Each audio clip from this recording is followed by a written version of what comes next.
Welcome to our channel. Kodikathi tomato sauce, గొలకరాయి tomato sauce, రెండు విచిత్రమైన కేసులు. రెండు జగన్మోహన్ రెడ్డి పెట్టించుకున్న కేసులు. ఆ రెండు కేసులు అడ్డం పెట్టుకుని ఎన్ని నాటకాలు ఆడాడో చూసాం. కోడికత్తి టమాటా సక్సెస్ అయ్యాడు, గొలకరాయి టమాటా సాస్ ఫెయిల్ అయ్యాడు.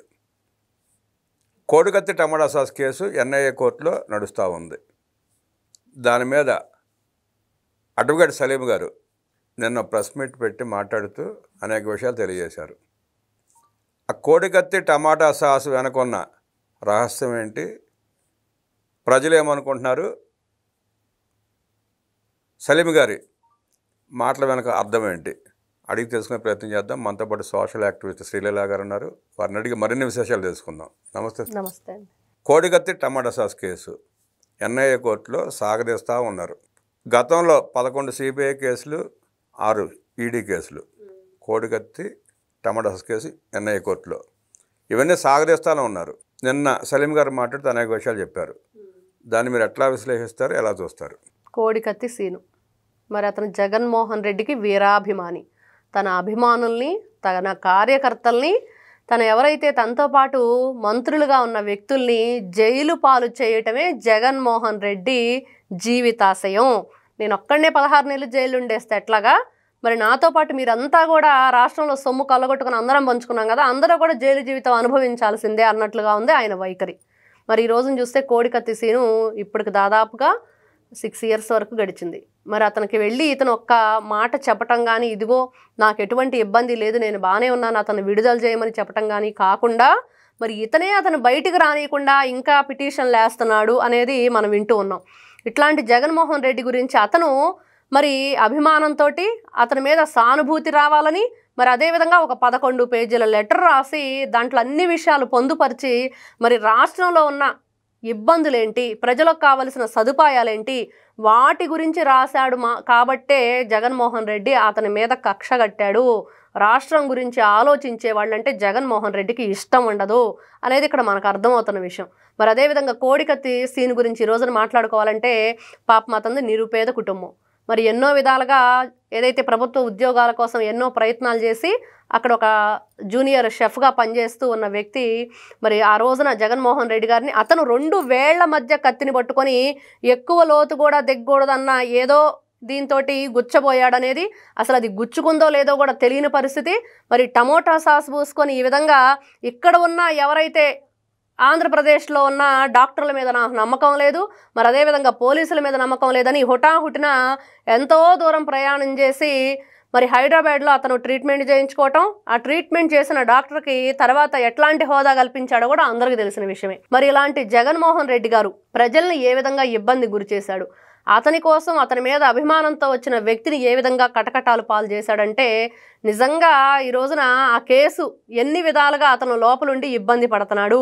మరి లాయర్ గారు ఒకటే చెప్తున్నారు, సలీం గారు ఎట్లానైనా సరే జగన్మోహన్ రెడ్డి గారిని కోర్టుకి పిలిపించేంత వరకు నేనైతే నిద్రపోను అని ఆయన శపథం చేశారు. ఇన్ని రోజులు సాగదీయడానికి ఎన్ఐఏ కోర్టులో 4 సంవత్సరాలు సాగదీస్తున్నారు కేసుని. ఈయన కోర్టుకు హాజరు కావట్లా. మరి ఎన్ఐఏ కోర్టు ఎందుకు ఊరుకుంటుందంటారు? ఇక్కడ జగన్మోహన్ రెడ్డి అసలు కోర్టుకు వెళ్లకుండానే ఉంటున్నాడంటే ఇంక ఊరుకునేది ఎక్కడండి? అతను ఏ విధంగా వ్యవస్థలను మేనేజ్ చేస్తున్నాడు అనేది మనకి ఇక్కడ కనిపిస్తుంది.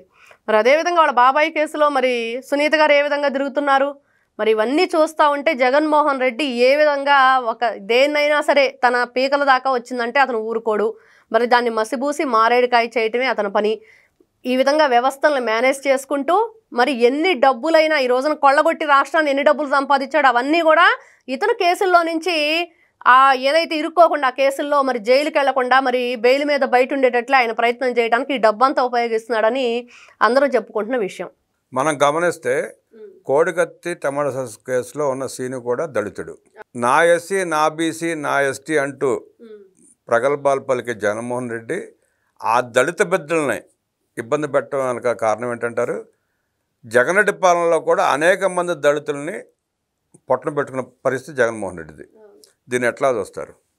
జగన్మోహన్ రెడ్డి పదే పదే చెప్తున్న నా ఎస్సీ, నా బీసీ, నా మైనార్టీ అన్నది కేవలం నా స్వలాభం కోసం మాత్రమే నేను మిమ్మల్ని ఉపయోగించుకుంటాను, ఈ విధంగా మిమ్మల్ని జైలు పాలు చేసి పోలీస్ స్టేషన్ల చుట్టూ తిప్పించడానికి మాత్రమే నా ఎస్సీలు.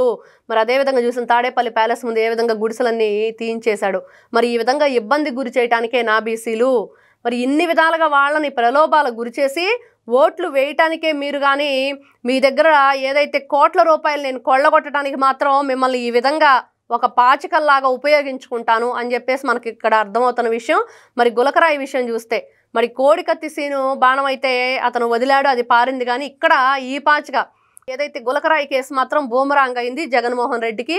మరి అక్కడ జరిగింది ఏంటి, ఆ నిందితుడు చెప్తుంది ఏంటంటే పాపం నాకు అసలు ఏమీ తెలియదు, ఏదో 300 రూపాయలు ఇస్తానన్నారు, అక్కడ జరిగిన మీటింగ్కి వెళ్ళాము, మరి అదేవిధంగా ఆ ప్లేస్లో నేను ఎక్కడా లేను, నన్ను అనేక రకాలుగా ఇబ్బంది గురిచేసి నైట్ టైము 11 గంటలకి పోలీసులు వచ్చేసి పోలీస్ స్టేషన్కి తీసుకొని వెళ్ళారు. వాళ్ళు కూడా భయపెట్టి ఎలాగైనా సరే నువ్వే వేసావని ఒప్పుకో అని చెప్పేసి నన్ను అడిగినట్లుగా, అతన్ని ఇబ్బంది గురి చేసినట్లుగా అతడు చెప్తున్న మాటలు.